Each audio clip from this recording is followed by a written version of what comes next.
July the 6th. 1 Chronicles 2:18 through 4:4. Caleb, the son of Hezron, had two wives, Azubah and Jerioth. These are the children of Azubah: Jesher, Shobab, and Ardan.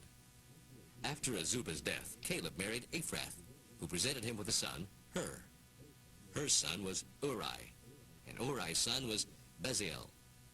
Hezron married Machir's daughter at the age of 60, and she presented him with a son, Zegub. Machir was also the father of Gilead.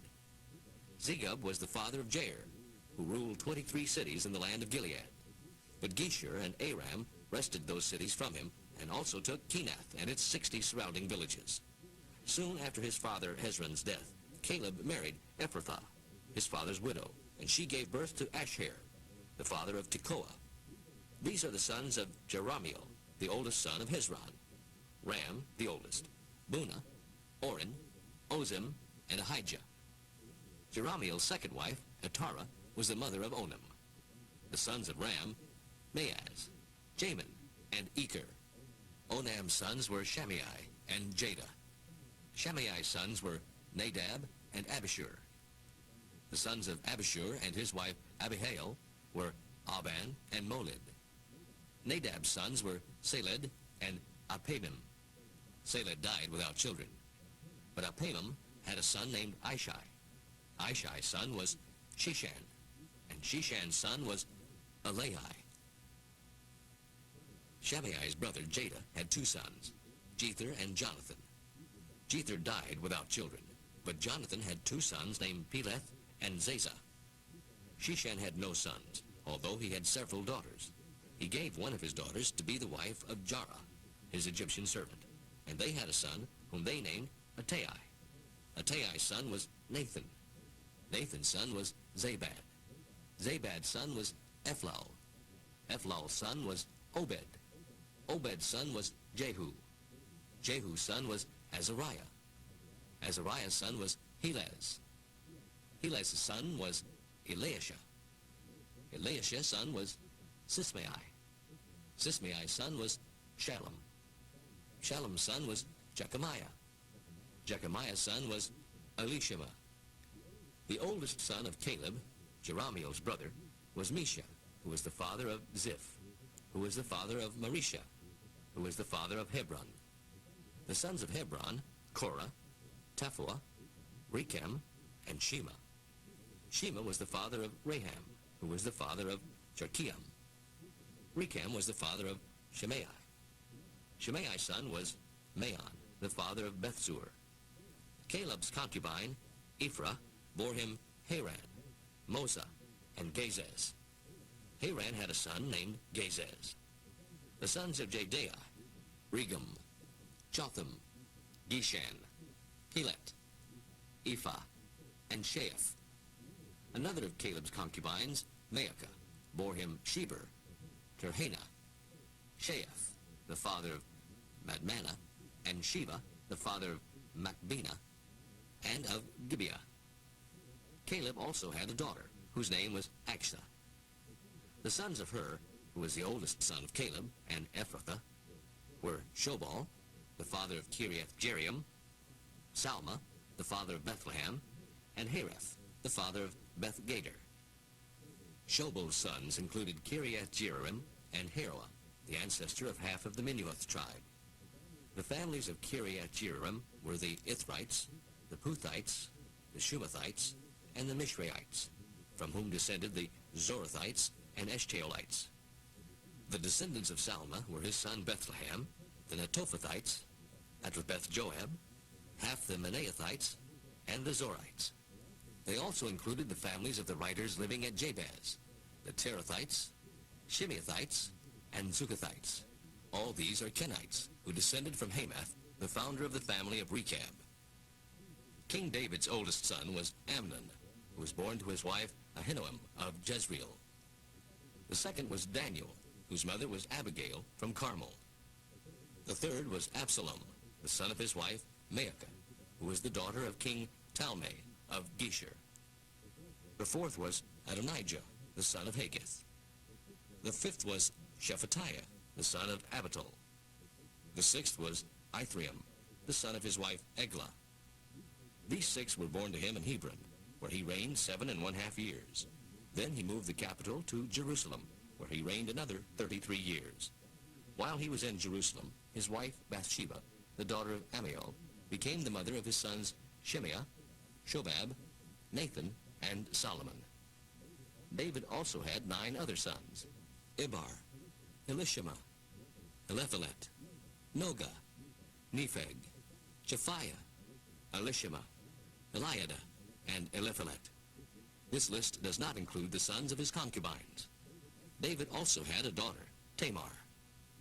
These are the descendants of King Solomon: Rehoboam, Abijah, Asa, Jehoshaphat, Joram, Ahaziah, Joash, Amaziah, Azariah, Jotham, Ahaz, Hezekiah, Manasseh, Amon, Josiah. The sons of Josiah were Johanan, Jehoiakim, Zedekiah, Shallum. The sons of Jehoiakim, Jeconiah, Zedekiah. These are the sons who were born to King Jeconiah during the years that he was under house arrest: Shealtiel, Malchiram, Pedaiah, Shenazar, Jechemiah, Hoshema, Nedabiah. Pedaiah was the father of Zerubbabel and Shimei. Zerubbabel's children were Meshullam, Hananiah, Hashabah, Ohel, Berechiah, Hazadiah. Jushab, he said, Shelomith, a daughter. Hananiah's sons were Pelatiah and Jeshaiah. Jeshaiah's son was Rephaiah. Rephaiah's son was Arnan. Arnan's son was Obadiah. Obadiah's son was Shechaniah. Shechaniah's son was Shemaiah. Shemaiah had 6 sons, including Hattush, Egil, Beriah, Neariah, and Shaphat. Neariah had 3 sons: Elioenai, Hizkiah, Azrikam. Elioenai had 7 sons: Hodaviah, Eliashib, Pelaiah, Akab, Johanan, Delaiah, Hanani. These are the sons of Judah: Perez, Hezron, Carmi, Hur, Shobal. Shobal's son, Reiah, was the father of Jahath, the ancestor of Ahumai, and Lahad. These were known as the Zorathite clans. The descendants of Etam: Zezreel, Ishma, Idbash, Hazelelponi, his daughter, Penuel, the ancestor of Gedor, Ezer, the ancestor of Hushah. The son of Hur, the oldest son of Ephrathah, was the father of Bethlehem. But lest I bore you, kindly give me your attention for only a moment as I briefly outline our case against this man. For we have found him to be a troublemaker, a man who is constantly inciting the Jews throughout the entire world to riots and rebellions against the Roman government. He is a ringleader of the sect known as the Nazarenes. Moreover, he was trying to defile the temple when we arrested him. We would have given him what he justly deserves, but Lysias, the commander of the garrison, came and took him violently away from us, demanding that he be tried by Roman law. You can find out the truth of our accusations by examining him yourself. Then all the other Jews chimed in, declaring that everything Tertullus said was true. Now it was Paul's turn. The governor motioned for him to rise and speak. Paul began.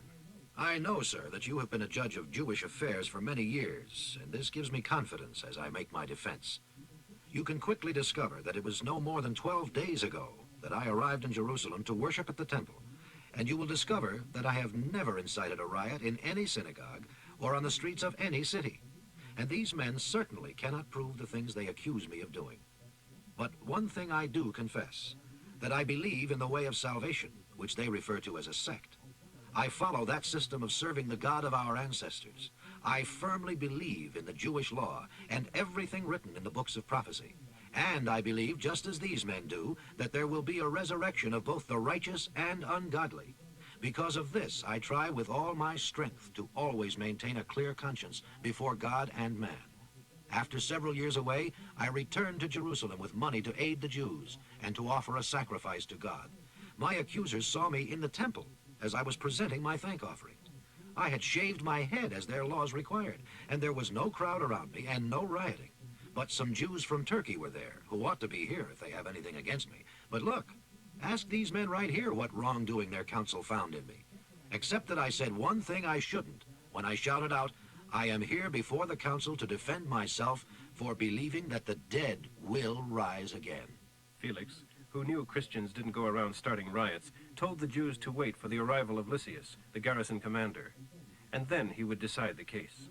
He ordered Paul to prison, but instructed the guards to treat him gently and not to forbid any of his friends from visiting him or bringing him gifts to make his stay more comfortable. A few days later, Felix came with Drusilla, his legal wife, a Jewess. Sending for Paul, they listened as he told them about faith in Christ Jesus. And as he reasoned with them about righteousness and self-control and the judgment to come, Felix was terrified. Go away for now. And when I have a more convenient time, I'll call for you again. He also hoped that Paul would bribe him, so he sent for him from time to time and talked with him. 2 years went by in this way. Then Felix was succeeded by Porcius Festus, and because Felix wanted to gain favor with the Jews, he left Paul in chains. Proverbs for today, 18:16 through 18. A bribe does wonders. It will bring you before men of importance. Any story sounds true until someone tells the other side and sets the record straight. A coin toss ends arguments and settles disputes between powerful opponents.